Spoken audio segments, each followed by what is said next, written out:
만원씩 하나만 하고 네, 다 왔어요.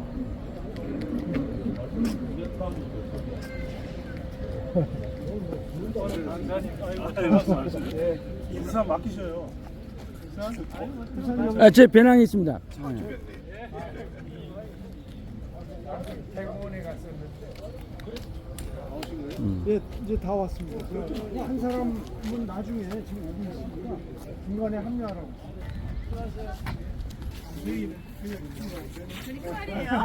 내라는데 물어보니까.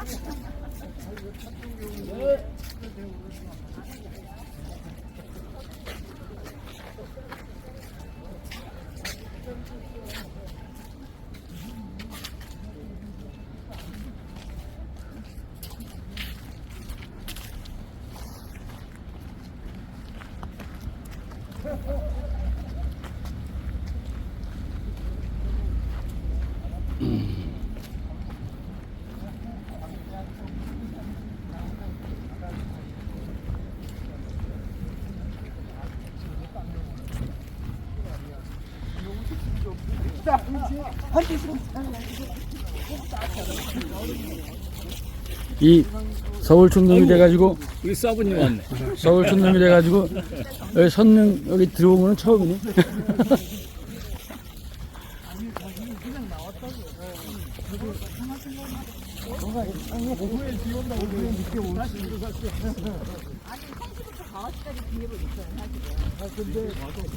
네우 쫀하게 소나기.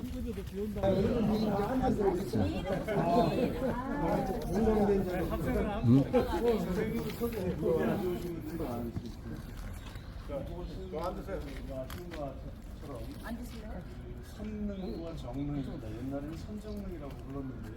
여기는 이제 선정능이라고 돼 있고 선능이라고 돼 있는데 요즘은 선능은 성종의 그 능입니다. 성종과 성종의 계비 정연하고 윤씨 그 두 분의 무덤인데 이제 오늘 다시다 보면 알겠지만 능이 두 분의 무덤이 같이 쌍능으로 있거나 합장한 하나의 단분이 아니고 떨어져 있습니다. 이렇게 언덕에. 정연하고 윤씨는 저 언덕에 있고 성종의 능은 이 밑에 있습니다. 그래서 그렇게 그 하나의 원, 묘역 전체를 우리가 원이라고 부르거든요. 이제 하나의 원에 두 개의 강이라는 것은 공분이 있는 작은 언덕이거든요. 두 개의 강으로 나누는 거를 동원 이강, 두 이자를 쓰기도 하고 서로 다른 이자를 쓰기도 해서 동원 이강으로 되는 거예요. 그래서 저희가 본방에서 거기 지나갈 겁니다. 여기를 지난번에 운동에서도 말씀드렸지만 능에 제사를 지내거나 능을 관리하거나 하는 데 필요한 사무실입니다. 능참봉이 거주하는 사무실 겸 사택입니다. 여기는 능참봉이라는 종국품의 관리 아주 가장 말찍이죠. 종국품의 관리가 사무를 하는 곳이고 거주가 하는 곳이고 혹시나 이제 여기는 뭐 가까우니까 그렇지만 좀 멀리 가는 제시에 혹시는 임금님께서 오셔갖고 주무실 수도 있고 아니면 되게 그 옆에 이제 뭐 따로 집을 빌려 주무시고 절을 빌려 주무시고 행궁을 짓거나 해서 주무시는데 여기는 이제 능참봉이 살고 있는 그런 공간이라고 생각하시면 됩니다. 그리고 능참봉 밑에는 수많은 그 수복들이 있습니다. 능을 지키는 노비들. 그래서 이제 제사를 지낼 때에는 궁궐에서 모든 음식을 만들어 갖고 옵니다. 여기서 뭐 하는 게 아니라 제사를 지낼 때는 국내에서 만든 음식을 갖고 와서 여기서 준비해가지고 이제 정작하고 올라가는 그런 공간입니다. 능참봉은 나중에 수릉관이라는 그 이름으로 바뀌기도 했지만 과거에 급제하면 이제 가장 낮은 품계인 종국품 품계를 주는데 그 종국품의 품계 중에 생명 중 하나가 능참봉입니다. 흔히 뭐 전에도 한 말씀드렸지만 한명회를 능참봉으로 알고 있는데 한명회는 종국품이지만 능참봉이 아니라 궁직입니다. 궁직이. 궁직이도 이제 종국품의 한 직명인데 한명회는 경덕궁이라고 태조 이성계가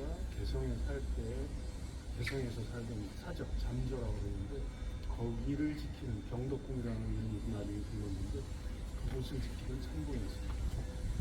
능참봉은 뭐 사실 민관 말뚝이지만 사람들이 선호했어요. 왜냐하면 임금을 볼 수 있으니까. 공 밖에서 임금을 볼 수 있는 아주 중요한 곳이니까 임금을 볼 수 있어서 선호를 했는데, 대표적인 능참봉은 한 명이는 아닙니다. 대원군이 태능 능참봉이었고, 경제 정선,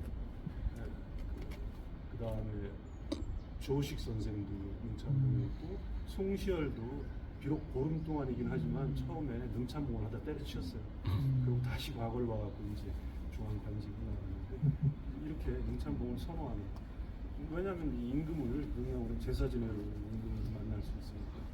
대원군도 능참봉이었습니까? 예, 흥선대원군은 태능의 능참봉이었어요. 오랫동안 한 건 처음 아니죠. 듣는 얘기인데. 참봉이라는 게 참봉 공 밖에서 무슨 일을 벌였냐면, 자기 아들 성종이죠. 그 당시는 이제 나중에 자을상군 또는 뭐 잘상군이라는 군호를 가는데, 잘상군을 한명의 딸하고 결혼을 시켜요. 그래서 이제 한명회가 권력 실세라는 걸 알기 때문에 한명회하고 이미 정략적 제휴를 맺은 상태죠. 그리고 한명회의 딸은 또 하나는 누구랑 결혼했냐면 예종하고 결혼했어요. 예종의 첫 번째 부인은 한명회의 셋째 딸, 성종의 첫 번째 부인은 한명회의 넷째 딸입니다. 막내 딸. 그래서 어떻게 보면 형 자매가 이제 숙직간이 됐던 거죠. 예종은 의경세자의 동생이죠. 의경세자가 죽으면 세자는 이미 그때 원손이 있었어요. 월산군이라는 원손이 있어요. 장관이 있었는데, 그 어린 월산군을 원자로 세워가지고, 원자였는데 원손이죠. 원손이니까 세자는 원리지가 되잖아요. 수양대군 세조의 부인 정의왕 윤씨가 월산대군을 병약하니까 예종 한명의 사위 예종을 의경세자의 동생인 예종을 세자로 해갖고 왕이 오는. 그런데 예종은 왕이 오른 지 1년 4개월 만에 죽어요. 이 성룡은 이제 성종이 1494년에 죽어서 나중에 연산군 1495년에 이제 이승이었습니다. 자기 아버지 성종을 모셨는데, 연산군은 누구냐면 필비 윤씨의 아들이잖아요. 성종의 첫 번째 부인 공예왕후 한씨는 한 명의 딸은 요절이에요. 거기도 17배. 그래서 하주에 이제 공문이라는 게 있죠. 그러니까 한씨가 결국 그 당시에 4명의 한씨가 있었어요.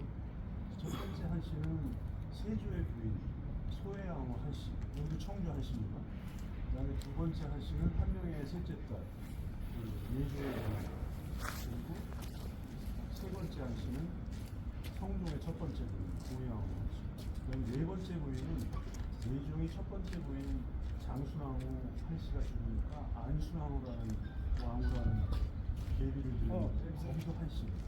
거기는 자충을 쫓으러 내가 나갔으니까 소해왕후 한씨는 같은 청주 한씨지만 4명의 청주 한씨 중에서 300년 한학의 딸이라는 소해왕후 한씨. 이 한학은 굉장한 명문가. 왜냐하면 한학의 누나 그리고 한학의 누이 동생 이 두 사람이 명나라의 여비라 그래가지고 고려라고 여자였는데 조선에서 후궁을 데려가는 거예요. 이쁜 여자들이. 그래서 명나라의 자기 누나는 명나라의 성조, 영락제라고 하는 성조의 후궁이 되고, 그다음 자기 여동생은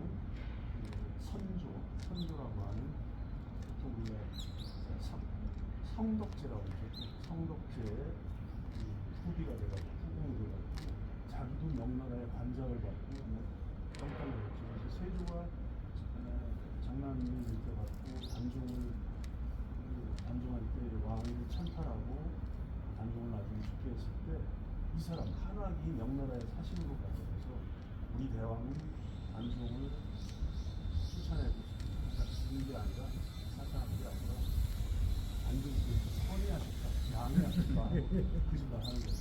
그래갖고 명나라로부터 허락을 받아가지고 세조가 정식으로 명나라에서 인정을 하고 공신을 했어요. 그러니 거기를 세조의 부인의 역할이 바로 그랬거든요. 인수대비. 그래서 인수대비가 역사에서 그냥 몇 사람 안 되는 인수대비, 조대비, 신정왕조, 조대비, 그다음에 문정왕 이세 사람 여걸로 조선사 왕비. 근데 인수대비는 실제로 왕비는 한 번도 못 해보고 대비만 전문으로 하는 대비 전문 직종이에요. 조대비도 그렇습니다. 그래서 성종을 여기 연산군에 이제 모시고 나중에 이제 성종의 아들이 바로 저 중종이죠. 저기 계신데 오늘 이제 부자 그다음에 성종의 계비 정현하고 윤씨까지 하면은 중종은 자기 부모 옆에 놓친 겁니다. 그래서 이 성종이 묻힌 선릉을 이제 저희가 가보실 텐데 거기는 원래 누가 거기에 묻혀 있었냐면 세종대왕의 다섯째 아들. 세종대왕은 왕비 정실 한 명에 후궁이 10명이었거든요. 근데 그 정실 왕비에서 팔란 이녀를 낳고 나머지 후궁 10명 중에 5명은 소생이었고 5명의 후궁에 의해서 10명의 왕자를 낳습니다. 그래서 18왕자를 낳았는데 그 중에 정비가 낳은 그 5번째 아들이 광평대군이거든요. 수서에 가시면 광평대군으로 가보셨나요? 거기 광평대군이 한 700명의 이실이 묻혀 있는데 그 광평대군이 여기 성종의 선릉 자리에 묻혀 있었는데 이거를 쫓아내고 연산군이 자기 아버지 성종을 모시고 광평대군은 세종과 다섯째 아들인데 전쟁이가 어려서 점을 보니까 이 아드님은 이 왕자님은 굶어서 돌아가실 운명입니다 하고 예언을 했대요. 지금 세종이 그때가 뻘뻘 주면서 야 왕실의 왕자고 어떻게 굶어 죽나. 그래도 뭔가 끔찍하니까 광평대군에게는 특별히 많은 땅을 하사했어요. 그래서 여기가 다 옛날에 광주였거든요. 광주 학당리라고 하는 곳인데 광주 학당리를 그 넓은 땅을 삿대지로 왕자 아들한테 내리고 여기 묻혔었는데 실제로 광평대군은 천연으로 죽었거든요. 천연으로 죽었는데 굶어 죽은 건 아니에요. 야사에는 가시가 목에 걸려갖고 음식을 못 먹어서 굶어 죽었다. 그거는 야사에 나오는 거고 실제로는 천연으로.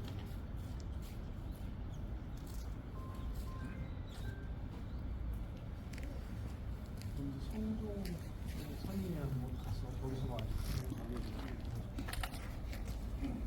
우리 갑돌이 할 때 석자 밑에다 걸쳐 써갖고 한자를 하늘 우리말로 하는 발산군이라고 하는데 이걸 신경 쓰는 글자가 안 되니까 어떤 경우는 자 띄우고 파자를 해서 파자 자을산군이라고 부르고 또 나중에 후대 실록에서는 자산군이라고도 불러요.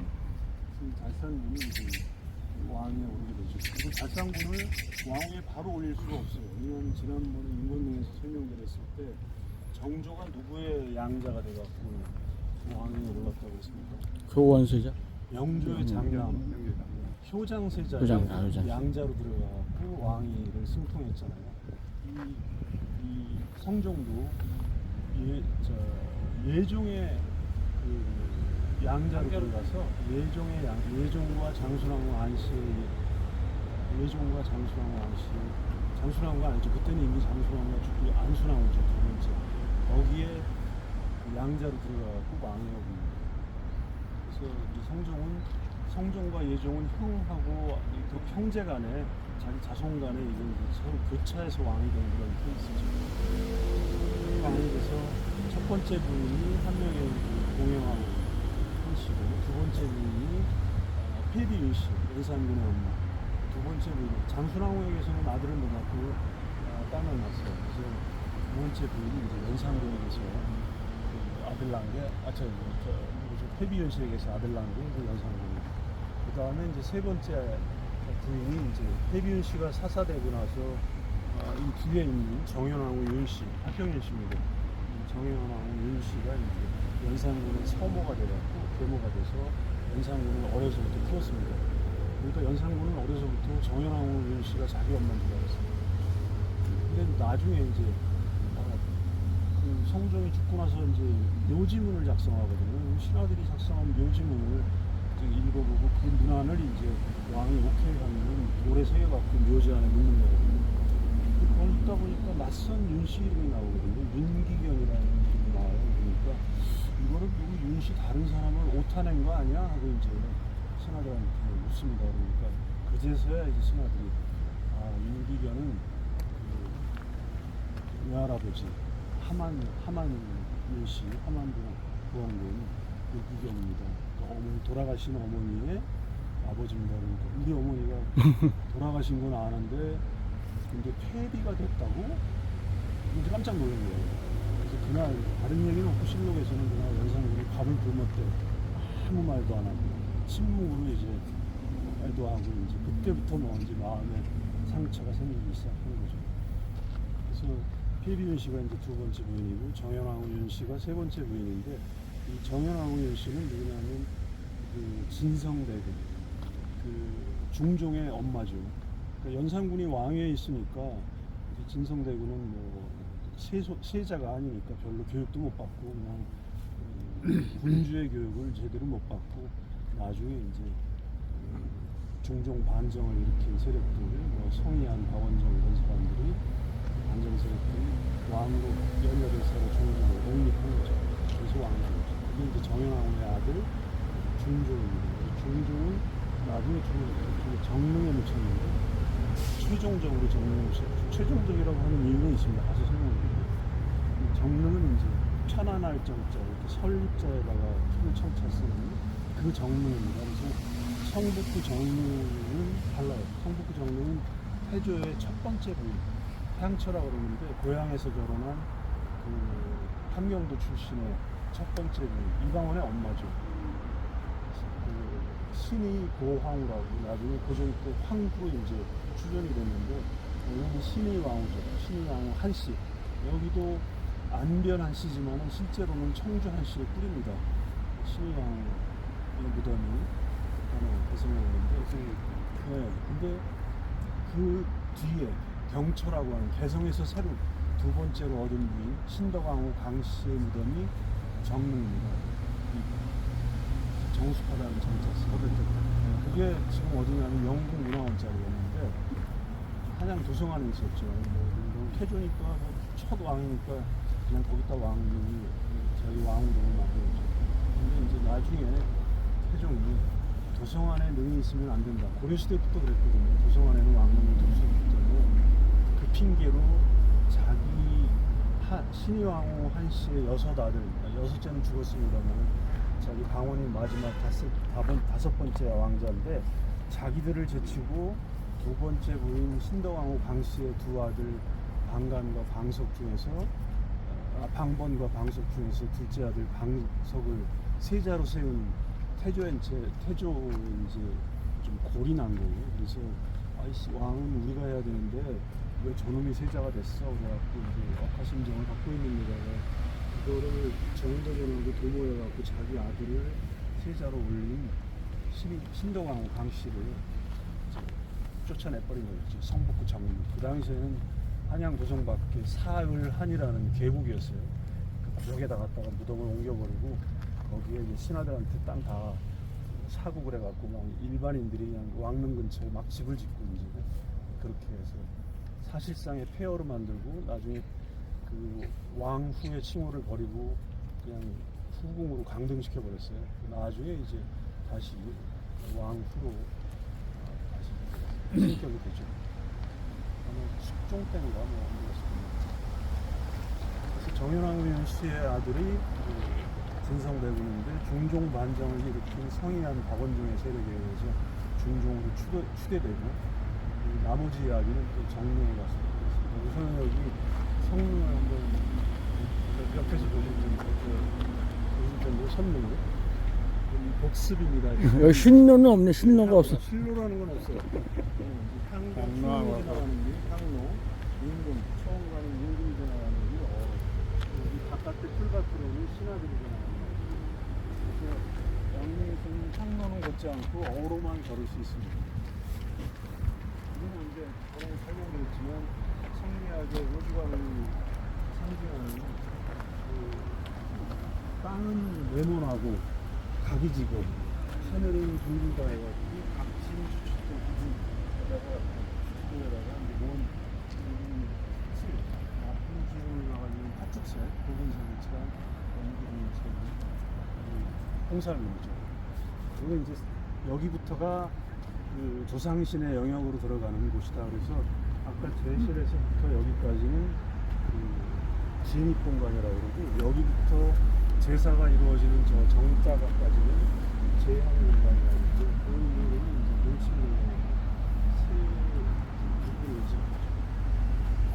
가보실까요 한번? 어로로 가실 분. 어른은 딱딱해서 우리 신노로 가 신노로. 여기 깔린 돌들은 각석이라고 그러는데 얇은 뜻이 각석을 깔았는데 보시면은 울퉁불퉁 하잖아요. 그렇죠. 이거는 세상한테 가는 거니까 경계하고 신중한 마음으로 조심조심 걸으라고 일부러 싹 다듬지 않고 이렇게 일부러 내버려줘. 기술이 없어서 그런 게 아니고 그냥.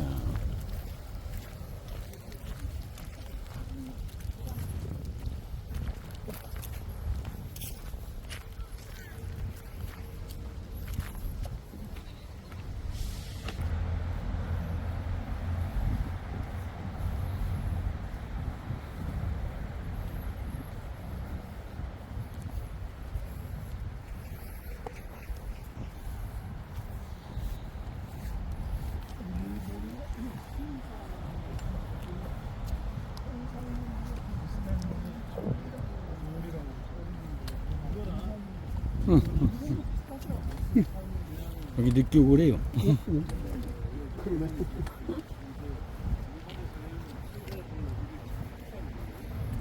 양양에서는 천도라고 부르면 안 되는 거예요. 이건 일제시대 때가 자기네들이 쓰는 말이었으니까 천도라고 부르면 안 되고 향로 어로, 향어로. 그래서 이 향과 충문을 이제 저 제실에서 그 경찬봉이 일행들이 받쳐들고 저 중간쯤에 와서 제관들이 인수를 받아가지고 이제 이렇게 오는데 여기는 지금 길 부분이 없어졌습니다. 원래는 여기까지도 높낮이가 다른 길이 있어. 이리로에서 향과 충문을 둔 제관은 이리로 올라가고 임금은 저 옆에 여기 향계 또는 세계라고 그러는데 이리로 올라가고 임금은 저 어깨 임금이 올라가고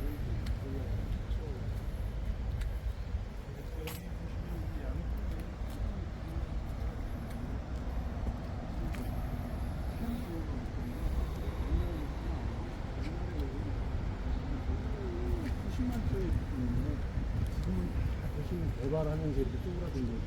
웬만하면 안 되지만 원래는 아마 제가 추측하건데 최소한 서원흥이 지금 57만 평, 동구릉이 58만 평이거든요. 그 정도 크기까지는 안 돼도 뭐 최소한 2, 30만 평은 됐을 거라고 추측이 되고 왜냐하면 세종이 굶어 죽지 말라고 광평대군한테 내린 사태제니까 이게 개발이 되면서 이제 점점 줄어들어서 요거만 간신히 나옵니다. 그래서 이것들도 옛날엔 저쪽에 있었을 텐데 임진왜란하고 6.25를 겪으면서 목조 건물들은 어쩔 수 없이 수명이 있으니까 잠시 썩거나 아니면 화재, 전란으로 다 망가져갖고 요즘에 이 목조 건물들은 사실은 화재에 따라 중건한 거라고 보시면 틀림없습니다. 그대로 남아있는 거는 거의 없다고 봐야 되고 해류에 더러 명 정도가 보물로 구성되는 거기는 내 모습을 좀 그려요.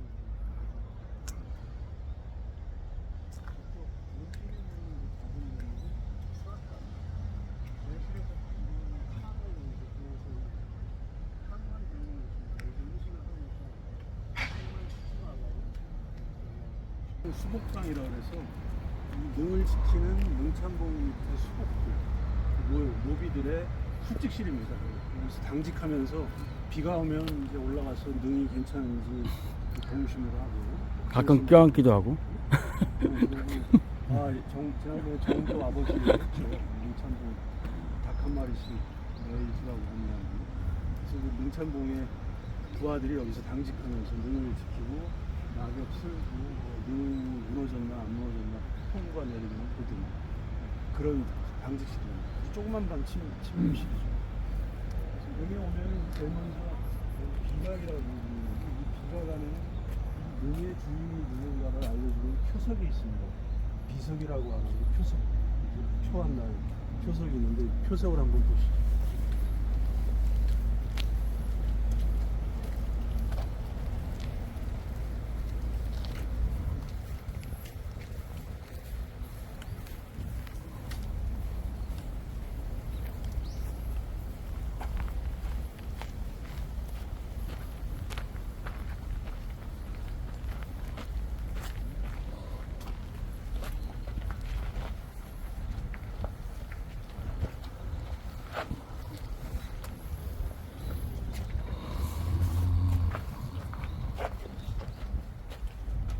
이 표석은 영조 때 세워진 표석입니다. 이 앞에 조선국이라고 되어 있는 건 거의 대부분 영조 때 새로 세운 비석들이에요.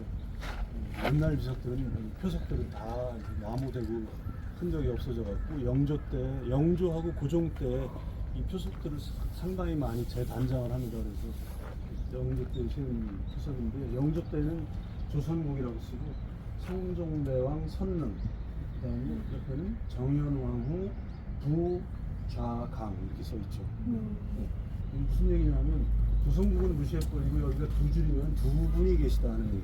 그래서 성종대왕의 선릉인데 왕을 기준으로 능 이름이 결정되니까 정현왕후는 저쪽에 떨어져 있어도 선릉입니다. 그래서 정현왕후 부좌강인데 이 고종 때 대한제국이 되면서부터는 비석을 전부 대한 이렇게 쓰고 뒤에다가 이제 다 황제의 능이니까 무슨 황제, 정조의 황제, 그다음에 효의의 황후 뭐 이런 식으로 황제, 황후의 이름을 썼죠. 그래서 여기는 두 분이 무덤의 주인이다 하는 걸 알 수 있고 이 정자각은 뭐 일본에서 설명드렸으니까 그냥 쓰겠습니다. 아시다시피 여기는 이제 일반 민묘에서는 저 묘 위에 올라가면은 앞에 상석이라고 있잖아요. 그러니까 음식물을 차리고 제사를 지내는데 양릉에서는 이거는 상석이라고 하고 혼유석이라고 해서 올라가시면 됩니다. 여기는 왕의 훈령이 나왔어요. 노른 혼유석이고 다른 말로는 상석을 뒤집어서 석상이라고 부릅니다. 석상에는 음식을 차리지 않고 정당하게 전사치면에다가 제사 지내는 상을 차리고 저기서 제사를 지내는 거죠. 그래서 이 산릉에서 지내는 제사는 음식이 간단합니다. 다과 병이에요. 과자, 약과, 그다음에 뭐 마른 과일, 견과류, 비자라든가 이런 견과류, 그다음에 병, 떡들. 그리고 주식으로는 뭘 올리냐면 탕하고 밥 대신에 면을 올립니다. 국수가 밀가루가 더 귀했던 시절이기 때문에 왕과 왕후는 국수를 올리고 세자부터 그 이하는 밥을 올립니다. 그게 좀 차이가 나고 국수가 대접을 받았어. 그 조선왕실에서 고급 음식이었어. 그 왕에 대한 돌아가신 왕에 대한 제사는 이 산에서 지내는 제사를 기신제, 기일에 지낸다 그래서 기신제라고도 하고 산릉제라고 하는데 이 기신제, 산릉제보다는 종묘에서 지내는 종묘 제례 이걸 더 중시했습니다. 호래에 지내는. 그래서 이제 거기에는 이제 그 생육, 날고기나 생선, 익힌고기 뭐 이런 주로 육류 더 음식이 푸짐하죠. 그건 푸짐했고 여기서는 다과 병정을 그래서 제선 때가 되면 전에도 말씀드렸지만 종묘에서 혼이 사람이 죽으면 왕이 죽으면 혼과 백으로 나뉘어서 혼은 종묘로 들어가고 백은 산릉에 묻히는데 여기 귀신제 제삿날이 되면 종묘에서 귀신이 날라와갖고 저기 서 있는 망주석을 보고 아 이게 내 무덤이구나 이렇게 와서 손백이 이 길을 따라서 저쪽 길이죠. 저 길을 따라서 이렇게 내려와서 정자가 안에 들어가서 좌정을 한 다음에 이제 드시고 술과 음식을 대접합니다. 이 정자각은 이제 정자각이라고 쓰고 정자각이라고 읽는다. 구물의 정자. 옛날에 알파벳이 없었으니까 T자 모양의 건물인데 정자죠. 정자로 통일을 했습니다. 저 능에 한번 올라가 보시죠. 여기는 또 올라가게 하네. 여기 옆에서 아, 저기 올라가지는 못하고 옆에 가서.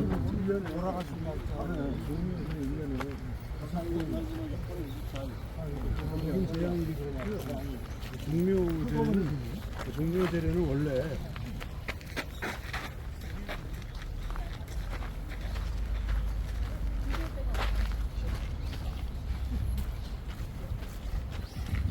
저기 아주 장군상이 아주 대단하네.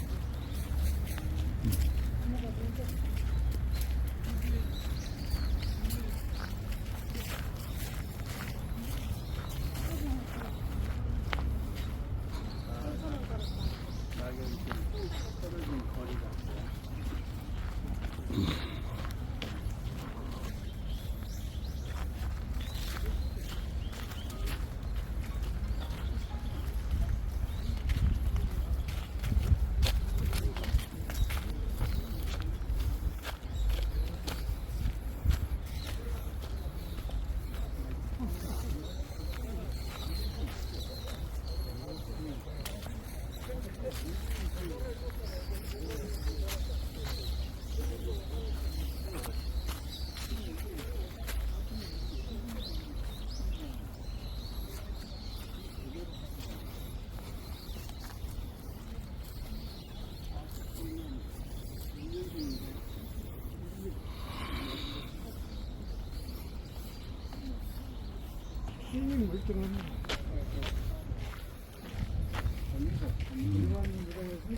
가까이까지 성공대왕.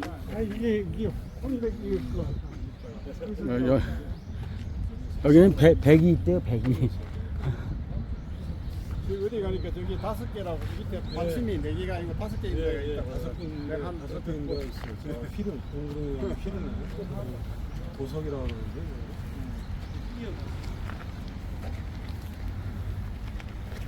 여기가 내 무덤이라고 표시고 그래서 찾아오면 요거 망주석이라고. 그냥 이게 엄청 이게 여기가 이제 성종대왕의 선릉입니다. 성종대왕의 선릉인데 이렇게 무덤을 왕릉을 구성하고 있는 이런 성물들, 그 다음에 이런 형식과 구조를 통틀어서 우리가 왕릉의 상설이라고 그러는데요.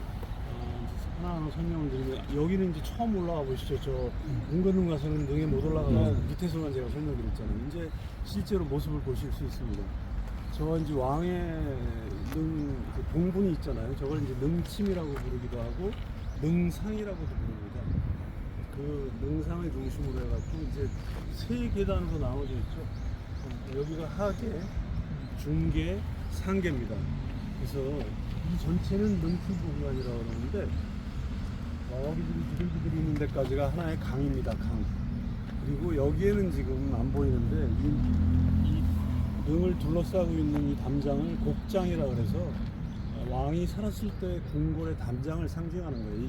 이 공간은 왕이 살았을 때 궁궐을 미니어처로 만든 거라고 생각하시면 됩니다.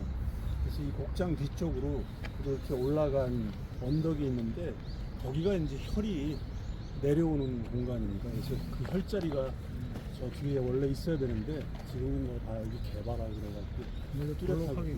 그래서 거기를 잉이라고 부릅니다. 잉. 아이벨 잉자를 써갖고 이엔자 밑에다가 아들 자자 이렇게 써갖고 배가 불룩한 여인이 자궁에 아이를 품고 있다 해서 잉이라고 부르는데 그 잉이 바로 혈이 뭉치는 곳입니다. 단전 비슷한 곳이. 그래서 거기에 올라가서 소원을 빌면 소원이 이루어진다는 그런 이제 속설이 있을 만큼 기가 몰리는 곳이거든요. 그 밑에 이제 이 봉분이 들어간 봉분자리 여기가 이제 원래 이제 혈이죠. 정혈인데 이 혈에서 무덤을 쌓고 여기 보시면 이제 이 하계에는 무석인이 있습니다. 무석인 한 쌍. 옛날엔 무인석이라고 그랬는데 무석인입니다. 거꾸로 뒤집어서 무관들. 옛날에도 뭐 문관하고 무관이 구분이 돼서 문관이 조금 더 높은 정품이고 여긴 종품이잖아요. 그래서 무관이 있고 또 여기는 그 문관입니다. 관복을 입은 문관이 있고, 그래서 이건 문석인이라고 그러는데, 문석인은 보시다시피 앞에 이렇게 홀을 들고 있죠. 저 홀은 원래 필기도구입니다. 이제 그 왕이 뭐 이렇게 얘기하는 걸 받아 쓰는, 붓으로 받아 쓰는 필기도구인데, 뭐 사관도 있고 그러니까 굳이 뭐 그거 나중에 이제 소용이 없어가지고 자기 관작을 상징하는 왕홀이 된 거고요. 이제 장수를 상징하는 무석이는 저렇게 긴 칼을 뽑아서 이렇게 밑에 들고 있습니다. 그래서 무석인이라고 그러죠. 군복을 입고 있고, 각각 뒤에 이제 말이 하나씩 있잖아요. 이걸 성마라고 부르는데, 이거는 이제 왕명을 받으면 문석인이건 무석인이건 신하가 즉시 말을 타고 왕명을 집행하러 갈 준비를 하고 있는 겁니다. 그리고 이제 이 봉본 앞에 보면은 아까 말씀드린 일반 민묘의 상석 대신에 석상이라는 게 있는데, 저 석상은 훈유석이라는 말이 이제 고유명사고, 뒤집어서 상석과 구분하기 위해서 석상이라고 부르는데, 저 석상의 무게는 최저 6톤 내지 5톤이고요. 제일 무거운 거는 60톤까지 갑니다.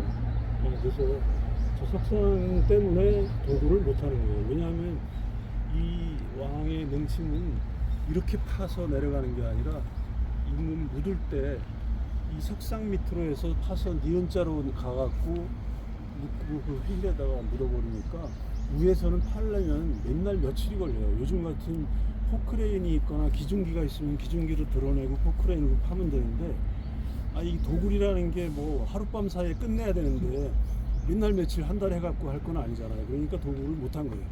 그런데 이게 일본 왜군들이 임진왜란 때 와서 이 무덤을 도굴합니다. 그래서 임진왜란이 1392년에 났잖아요. 근데 1592년. 1593년에 그 경기감사, 여기가 경기도 광주 땅이라고 말씀드렸잖아요. 경기감사 성영이라는 사람이 평양 쪽으로 내려와 있던 임금은 선조에게 급히 파발을 띄워가지고 장계를 올립니다.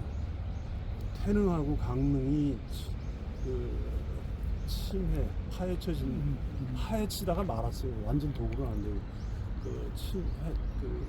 외적들에 의해서 침해를 본 데 이어서 이 선릉과 정릉, 정연왕릉까지 이 세 기의 능침이 모두 다 파헤쳐졌습니다. 이제 장계를 보내요. 그러니까 이제 선조가 신하들을 매일 몇 명씩 보내는 거예요. 계속 가서 보고 와라. 그래서 이제 신하들이 차례차례 가서 봤는데, 그 장계에는 뭐라고 써 있었냐면, 이미 능은 다 파헤쳐져서 불태워져서 재만 남아 있고, 그 광중이 그 관인에 묻히는 그 공간을 이제 광중이라고 하는데, 광중의 관은 다 이미 타 없어지고 세 군데가 다 그렇고, 그 다음에 중조라 그랬는데요. 중종의 묘에만, 무덤에만 죽은 시신이 하나 걸쳐져 있습니다 하고 이제 보낸 거예요. 그래서 그 죽은 시신이 혹시라도 중종일까봐 그걸 발견한 사람들이 그 시신을 거두어서 양주 땅 송산의 인가에다가 임시로 모셔놨다 하는 이제 보고를 올렸어요. 그러니까 능은 가보니까 다 그랬고, 그 시신을 이제 확인을 해야 되니까 왕의 얼굴을 본 사람, 봤을 만한 사람을 보내야 되는데, 중종의 얼굴을. 근데 사실은 상식적으로 이해는 안 갑니다. 중종이 죽은 지가 없는데 그 시신이 어떻게 얼굴을 알아보고 그러겠어요. 그러니까 뭐 심지어는 그 왕을 모시던 궁녀들, 뭐 하여튼 왕을 가까이서 얼굴을 봤을 만한 사람들은 싹 다 내려보내요. 계속 차례차례.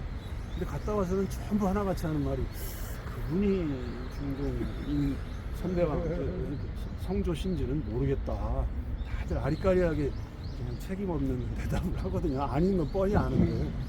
그런데 이제 마지막에 이제 그 정승급의 누군가였어요. 그래서 그 사람이 확인하기를, 뼈 조각에서, 불에 태운 뼈 조각에서 인성분도 나오고 뭐 그런 걸로 봐서 시신은 이미 불타 없어지기 틀림없습니다. 그렇게 보입니다. 그러니까 이제 이거를 다시 묻고 그냥 다시 한번 이제 덮어버리는 걸로 시신 없는 장례를 치르게 된 거죠. 근데 그때 나중에 정릉에서 또 말씀드릴 수 있을지 모르겠는데, 종종의 저 정릉은 여기 아시지만은 이 일대가 여름에 비 오면 상습 침수 지역이잖아요. 지금도 그 당시에는 더했습니다. 배수 시설이 뭐 제대로 돼 있었겠어요. 그러니까 이게 비가 오면 큰 비가 오면 정릉을 가서 보고 오라고 이제 왕이 시키거든요. 그러면 이 갔다 온 신하가 뭐라고 보고를 하냐면 정릉에 홍살문까지 배를 타고 가서 봤는데 멀리서 능은 안전한데 홍살문까지는 물이 차서 더 이상 못 갔습니다. 그래요. 그렇게 물구덩이였거든요. 그러니까 이제 신하들이 이왕에 불난 이 무덤을 다시 하는데 정릉은 한번 옮깁시다. 천장을 합시다 하고 건의를 해요. 근데 이 난리통에 무슨 옮겨. 그래서 그냥 한 달 만에 덮어버리고 제사를 지내고 끝납니다. 근데 왕이 참석 못하니까 신하들이 여기서 제사 지내고 왕은 평양 밑에 그 조금 한강 이북 쪽에서 평양 쪽이죠. 거기서 멀리서 그냥 제사를 지내는 걸로 왕 장사가 끝났습니다. 제장이. 여기 이제 보시면은 가운데 있는 지난번에 설명드렸죠. 장명문이라고 하는 불교의 흔적입니다. 고려시대 동교에 그래서 그 석궁이잖아요. 석궁이 이제 장명록으로 이름이 바뀌어서 이 왕궁이 있는 곳에 사악한 기운을 몰아내고 빛을 밝혀주는 역할을 합니다. 그래서 왕의 국장비각과 왕은 실제로 참기름을 이용해서 불교를 5달 동안 불을 피웠습니다. 빛을 밝히기 위해서. 그리고 이 상계 쪽에 있는 두 개의 기둥, 이걸 망주석이라고 부르는데 바라볼 망 기둥 짓자 그래서 망주석. 이거는 지난번에 말씀드렸죠. 종묘에 있는 혼이 날라와서 이게 몇 자리인지 오구나 하는 거를 확인하는 문패. 문패입니다. 근데 다른 설도 있어요. 사실 이 능 전체를 지키는 하나의 그런 신 역할을 하는 그런 기둥으로 상징, 경계로 역할을 한다는 설도 있는데 정확한 학설은 없습니다. 그리고 저 가운데 보이는 이제 석상, 혼유석 밑에는 혼유석을 바친 4개의 돌이 있죠. 저걸 보석이라고 그러는데, 저 보석은 왜 보석이냐 하면 북구자로 쌓았고 북 모양으로 생겨서 보석이라고 그러는데, 그래서 보석에는 톡이 일어나는 저렇게 이면, 미신 모양을 해서 저 혼이 넘는 곳에 사악하는 이렇게 큰범하지 못하게 근접하지 못하게 그렇게. 그리고 이 봉분을 둘러싸고 있는 여러 개의 성물들이 있는데 이제 이렇게 서 있는, 세로로 서 있는 건 이제 지주석, 그리고 가로로 서 있는 건 난간석 또는 죽석이라고도 합니다. 대나무 죽자를 써갖고 대나무 모양으로 생겼다 해서 죽석이라고 부르고 난간석, 그 다음에 중간에 이제 뭐 동자석이라는 게 있고 둘러싼 병풍석이 있죠. 이제 천신을 새긴 그림들이 쭉 있잖아요. 사초가 흘러내리는 걸 막아주는 병풍석이 있고 그 위에 튀어나온 기둥, 팔각의 모양으로 튀어나온 그거는 인석이라 그래서 저 압력을 지탱해주는 끈 역할을 합니다.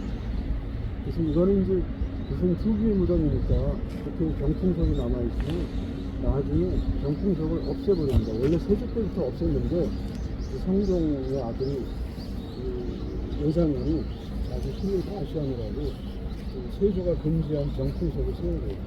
병풍석을 불러서. 그래서 원래 신덕왕후 강씨, 태조의 2번째 부인 강씨의 무덤에 있던 저 병풍석은 지금 다 어디로 갔냐면 광통교? 청계천에 광통교회가 있습니다. 다 캐갖고 자기 서무를 폐위시켜갖고 서인으로 만들면서 후궁으로 만들면서 저 병풍석을 다 갖다가 광통교회 홍수가 나서 흙으로 만든 뚝방이 다리가 무너졌을 때 그 다리를 놓는데 저 병풍석을 이제 갖다가 다리를 받쳤어요. 그것도 거꾸로 뒤집어서. 만들어갖고 묻백성들이 밟고 지나가더라고. 그만큼 태종이 자기 서모인 그 2번째 왕비죠. 신덕왕후 강씨에 대한 원한이 깊었던 따름입니다. 병풍석 위에 있는 돌들도 4대석이라고 그래갖고 역시 병풍석과 똑같은 역할. 사초가 흘러내리지 않도록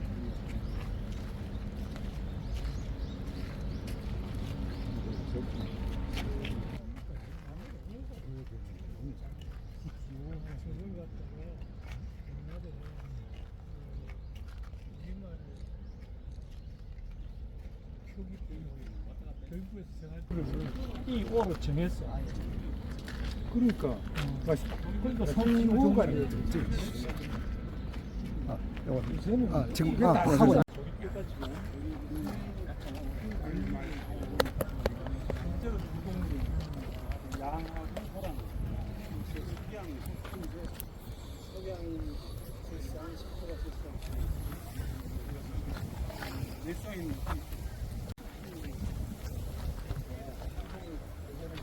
땅 바라보고 있잖아요. 그래서 땅에서 올라오는 사악한 기운을 분리쳐주는데 석양입니다.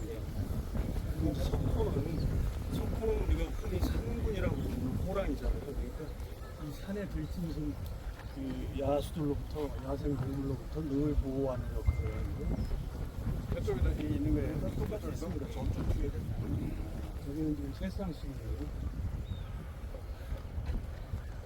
여기도 마찬가지로 거의 비슷한 시기에 만들어졌습니다. 여기는 연상으로 뭐라고 그랬습니까? 안상 분야가 저기 영종 규면 장면 전이죠.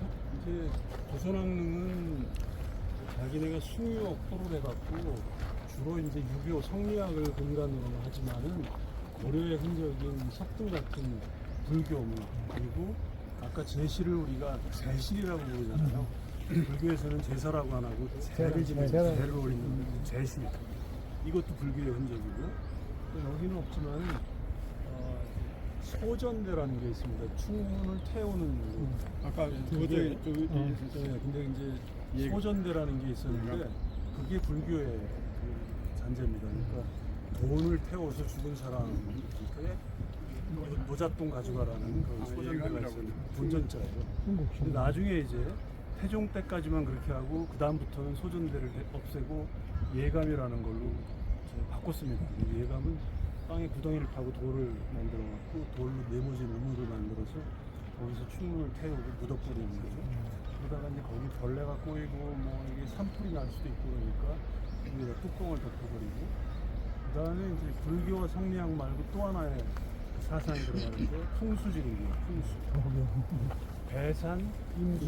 앞에 이제 분명히 여기 냇물이 있었을 겁니다. 이 냇물을 일부러 만들거나 산에서 내려오는 물을 이용해서 물이 있는 곳에다가 왕릉 털을 잡았죠. 배산, 임수, 풍수지리 사상. 그리고 산신사상.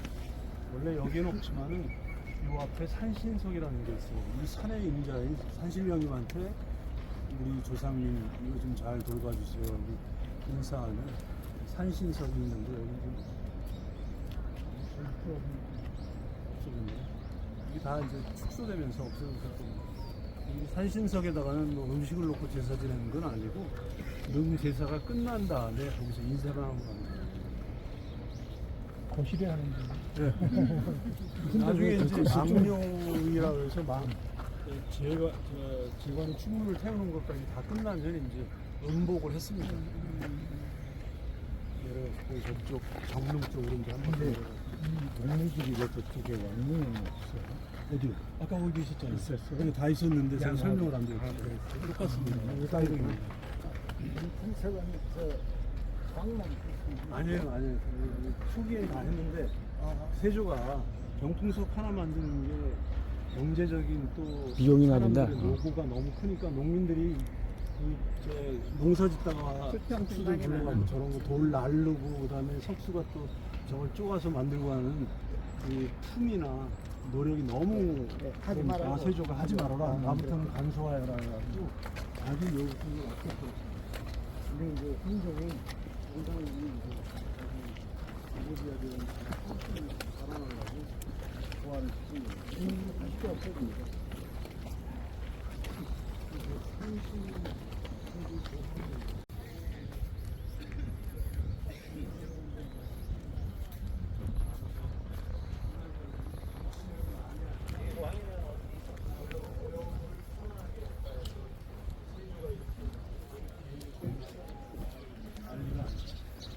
여기는 이제 아까 말씀드린 성종과 그 뒤에 묻혀있는 정영하고 윤씨의 아들 중종의 정릉입니다. 편안할 정자를 써갖고 정릉. 그래서 여기 조선국 중종대왕 정릉이라고 되어 있어요. 여기는 한 분이 묻힌 거죠. 유일한 건 아니지만 조선의 왕들 중에서 이렇게 외롭게 혼자 묻혀 있는 왕이 태조 이성계 그리고 이분 이렇게 두 분이죠. 제가 기억하기로는. 왕은 어디 갔지? 왕후는 첫 번째 왕후 향천은 개성에 있는 이 후릉입니다. 남북 분단이 됐구만. 쫓겨난 왕후. 신의 왕후 어. 한씨 거기 재릉이죠. 그리고 거기는 이제 그 개성에서 돌아가시고 고려 시절에 개성에서 돌아가셨기 때문에 개성에 무덤을 썼고 그 신의 왕후 한씨는 두 번째 그 태종이 그렇게 미워했던 두 번째 부인 경천 개성에서 얻은 경천은 신덕왕후 강씨인데 성북구 정릉에 묻혀 있고 태조는 그다음에 이제 이 중종은 세 번 결혼을 했습니다. 부인이 셋이에요. 첫 번째 부인은 진성대군 시절에 그 결혼한 누구냐면 단경왕후죠. 단경왕후 신씨. 이 단경왕후는 누구냐면 그 연산군의 부인이 거창 신씨거든요. 태비 신씨가 연산군의 부인이 그 거창 신씨인 신수군의 누이예요. 연산군의 이복 동생인 중종, 그 당시 진성대군과 혼인을 해서 신수군의 딸, 그게 이제 바로 그 중종의 첫 번째 부인, 그 대군 시절의 부인 단경왕후 신씨입니다. 그래서 그 중종이 이제 연산군의 그 폭정과 황음으로 중종 반정이 일어났잖아요. 인조 반정하고 중종 반정의 다른 점은 중종은 자기가 반정을 일으킨 게 아니라 추대에 의해서 옹립된 왕이고 인조는 자기 스스로 반정을 일으켜갖고 왕이 된 사람이죠. 둘이 성격은 좀 다른데 그래서 중종이 왕위에 오르는데 진성대군으로 해서 왕위에 오르는데 이때 반정 공신들이 그 신수군한테 연산군의 그 매부인 신수군한테 너도 반정에 가담할래? 물으니까 신수군이 나는 내 누이가 연산군의 부인인데 내가 어째 지금 현재 주군을 배신할 수 있느냐? 못한다. 네 딸이 왕비가 되는데도 그래도 내가 두 주군을 섬기지는 못하겠다 그래서 결국 누이 편을 들어요. 그래서 이제 그 자리에서 박원종이 죽여버리죠. 신수군을. 이 반정 세력들이 신수군을 죽이고 나니까 문제는 뭐냐면 이 진성대군의 부인 단경왕후 그 당시에는 이제 빈이었죠. 그 대군 군부인이죠. 거창 군부인이었거든요. 이 사람을 처리를 해야 되는데 여기가 왕비가 돼버리면 이 사람이 틀림없이 자기들 복수할 거다 하는 그런 생각 때문에 중종을 압박을 가합니다. 18살의 중종한테 첫 번째 부인 단경왕후 내쫓으시오. 내쫓으시오 그러니까 내 조강지처인데 어떻게 내쫓느냐고 안 된다고 해서 내쫓으라고 해갖고 7일 만에 반정이 일어난 지 7일 만에 왕은 이미 3일 바로 이제 반정 직후에 바로 이제 즉위를 했습니다. 근데 책봉은 왕비 책봉은 이제 원래 며칠 지나서 하는 건데 책봉되기 직전에 책봉도 안 한 상태에서 쫓아내 버립니다. 그래서 그 단경왕후 신씨는 지금 어디 묻혀 있냐면 자기 친정 선산인 그 양주 온릉 옛날 양주 장흥이라는데 그래서 거기 붙여서 온릉인데 나중에 이제 그 영조 때 단경왕후 신씨를 다시 복위를 시켜갖고 그때 단경왕후가 되는 거예요. 이제 능도 온릉이 되고 그게 첫 번째 부인이고 두 번째 부인은 이 반정 세력들이 뭐 자기네 꿍심이 있잖아요. 그래서 단경왕후를 내쫓고 자기네를 뭔가 이렇게 비호해줄 왕비가 필요하잖아요. 그래서 그 박원종의 처조카 장경왕후를 후궁으로 만들어갖고 다음 해에 왕비로 만듭니다. 그게 장경왕후 윤씨입니다. 그 윤임이라고 들어보셨죠? 윤임의 여동생인데 이 윤임이 이제 대윤이고 그 다음에 이제 장경왕후가 또 죽고 나서 세 번째 부인이 문정왕후인데 문정왕후의 동생 윤원영이 소윤입니다. 그래서 대윤하고 소윤 간에 이제 싸움이 붙는데 장경왕후는 인종을 낳고 3일 만에 죽어요. 출산 후 산후역으로. 그래서 인종을 낳고 사는 이유로 장경왕후가 세상을 떠나니까 그 중종이 장경왕후의 능을 어디다 썼냐면 지금 내곡동에 있는 안기부짜리 있잖아요. 국정원짜리. 국정원 앞마다 거기가 장경왕후가 묻혔던 능입니다. 그래서 거기에 희릉이라고 하는 기쁜 이자를 써서 희릉이라고 하는 능을 만들어서 그게 장경왕후 능이었어요. 그런데 이제 인종이 나중에 그 중종 때 나중에 이제 장경왕후 능을 옮기게 됩니다. 왜 옮기냐면 기말로라고 하는 사람 이름 들어보셨죠? 이 기말로는 대윤 표현이었어요. 기말로는 중종의 사위입니다. 사위. 기말로가 사위가 아니라 국구죠. 국구. 기말로의 아들이 중종의 사위니까 이제 국구인데 척신인데 대윤 편에 붙어서 장경왕후가 낳고 죽은 아들 인종을 왕으로 옹립하기 위해서 대윤 편에 섰고 장경왕후가 죽고 나니까 이제 새 것들인 문정왕후 편에서 윤원영이 편에서 소윤들하고 이제 소윤은 문정왕후가 낳은 아들 명종이죠. 명종을 왕으로 올리기 위해서 서로 대윤 소윤이 이제 계속 경쟁하고 싸움이 붙은 거죠. 근데 결국은 인종이 이 기말로하고 이 대윤들의 보호에 의해서 왕위에 올라갑니다. 중종이 죽고. 그래서 인종은 이제 중종이 죽으니까 자기 아버지를 어디에 모셨냐면 그 자기 어머니 그 장경왕후 능에 모셔야 되는데 그 이전에 이 장경왕후 능은 중종 때 한 번 더 옮겼습니다. 그게 어디냐면 서삼릉에 희릉이에요. 서삼릉에 가시면 능이 이제 희릉, 예릉, 철종의 예릉, 장경왕후의 희릉, 그다음에 효릉, 인종의 효릉이 있는데 인종이 바로 장경왕후가 낳고 3일 만에 죽은 그 왕입니다. 근데 인종도 왕이 됐지만 8개월 만에 왕 중에서 가장 단명, 그러니까 재위 기간이 짧은 왕이죠. 8개월 만에 죽어요. 그래서 이제 인종에는 효릉이 됐고 인종이 왕이 오르기 전에 중종 때 이미 장경왕후를 그 서상릉으로 옮기는데 그때 주역이 누구냐면 바로 기말로입니다. 기말로는 자기 아들이 왕의 차이라는 그런 그 권력을 이용해 갖고 자기의 사적인 복수를 합니다. 옛날에 소인들에 의해서 자기가 귀양을 갔거든요. 소인 세력들에 의해서. 그래서 경기도 건 빈전이고 호놀무선한 건 편전입니다. 그래서 이제 왕이 죽으면 빈전에서 시신으로 5개월 동안 일단 능 속에 들어가면 바로 이제 태명 종묘에 부일해갖고 귀신 신주가 글로 가는데 그때 왕비 죽은 왕후도 따라가거든요. 근데 왕이 안 죽고 왕후가 먼저 죽으면 혼전에서 왕이 죽을 때까지 기다려야 되는 거예요.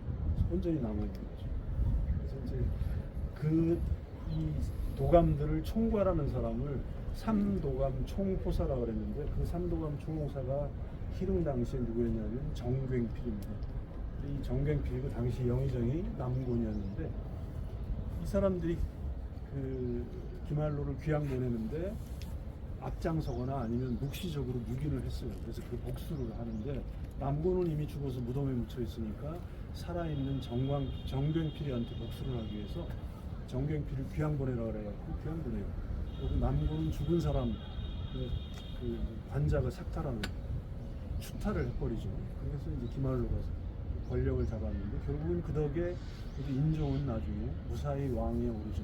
비록 8개월 만에 죽었지만. 근데 이제 그 장경왕후에 이어서 그 세 번째 부인이 된 문정왕후가 명종을 낳았잖아요. 근데 명종을 낳았는데 이 문정왕후의 욕심은 자기 아들 명종을 왕위에 올려야 되는데 이제 첫 번째, 두 번째 부인 장경왕후의 아들 인종하고 서로 이제 경쟁이 되는 그런 관계였죠. 그래서 문정왕후는 나중에 이제 그 인종이 죽고 나서 자기 아들 명종이 왕이 되니까 이목동이신이죠. 왕이 되니까 문정왕후가 어떻게 했냐면 인종은 자기 아버지 중종을 이제 희릉에 엄마가 서삼릉에 이미 옮긴 희릉에 같이 묻었는데 이 문정왕후는 이게 자기 남편이 두 번째 부인하는 게 꼴 같지 않잖아요. 그래서 다시 또 천장을 합니다. 그래서 중종은 거기에서 다시 옮겨갖고 일로 오십니다. 근데 이때 주역을 한 게 누구냐면 봉은사의 주지 보우가 요승이라고도 알고 있는 문정왕후가 숭유업불 가운데에서도 불교의 후원을 많이 했거든요. 불교 중흥을 위해서 그 도첩 제도를 부활시키고 뭐 새로 선교 양종을 통합하고 뭐 하는 그런 역할을 했어요. 근데 문정왕후가 자기 남편을 장영왕후에게서 떼어놔야겠다 싶어갖고 그냥 천장을 해갖고 명종은 자기 아들을 밀어붙여서 여기다 천장을 한 겁니다. 근데 하고 나서 보니까 여기가 이제 물구덩이잖아. 그러니까 명종은 자기 엄마 문정왕후가 죽었을 때 여기다가 엄마를 모시는 건 그렇잖아요. 그래서 할 수 없이 태릉에 그 당시에 경기도 양주였습니다. 경기도 양주 땅에 거기다가 자기 엄마를 모신 거예요. 그게 태릉입니다. 그리고 자기도 죽은 후에 그 엄마 뒤쪽에 강릉에 묻혔죠. 그 태릉하고 강릉 사이에 있던 게 이제 국가대표 상수촌이었는데 그게 이제 철수하면서부터 태강릉이 하나로 이어졌어요. 그 산책길이. 문정왕후가 태릉에 간 이유는 바로 그겁니다. 물구덩이에 같이 묻혀. 그러니까 이 중종은 마누라가 셋인데도 혼자 묻혀 있는 거예요. 태조는 뭐 한 사람은 개성해 죽고 한 사람은 자기가 그 옆에 묻히려고 그 허우까지 해놨거든요. 나는 여기 묻히겠다고. 덕수는 영문문화원자리에 있던 신덕왕후 강시인에다가 마크까지 해놨는데 태조는 어깃장으로 쫓아보내고 나서 몽구렁에다가 늘 써버린 거예요. 그래서 이제 중종이 여기에 오기를 사입니다. 설명 길게 하셨는데 궁금한 게 네, 딱 네, 저 네. 연산군이 우리가 저 사극에서 이렇게 자주 풋군을 많이 보는데 정말 그렇게 그거 알죠. 앞군주였어요. 뭐 하여튼 실록만 따지고 보면 실록의 기록은 보통은 우리가 이제 실록은 정사지 않습니까? 근데 이제 야사는 또 뭐 전설이나 민담이나 아니면 개인 문집들 이런 것들에서 나오는 얘기를 이제 야사라고 하는데 정사를 믿을 수밖에 없죠. 명나라 마지막 명호를 계속해서 몇 년 하고 썼어. 중국은 벌써 청나라가 됐는데 이게 그때요. 여기 대부분의 왕릉에 가면 이제 이 표석 뒷면이나 이런데 그 만동력이 뭐니 하는 거 그거잖아. 저기 표석 뒷면에 이제 뭐 이렇게 왕의 일상이라든지 한 신록이라는 게 있거나 아니면 비석들이 따로 세워져 있는데 거기에 보면 다 뭐라고 써 있냐면 유명 조선국이라고 써 있어요. 시작이. 그렇지. 이 얘기는 뭐냐면 명나라의 속국 조선국의 왕 누구인가 그런 진짜가 있을 글자야. 명나라에 붙어 있는 속국이라는 거예요. 명나라에 속한 나라. 이건 뒤집히니까 그런 소리 안 나. 머리가 고름이 식민지 중성이 딱 박혀 있어. 비가 내릴 것 같습니다. 빨리 소나기, 소나기. 시간에서 좀 나 행사 끝나면, 가져왔어. 37년인가 했어요. 비가 쏟아질 것 같은데.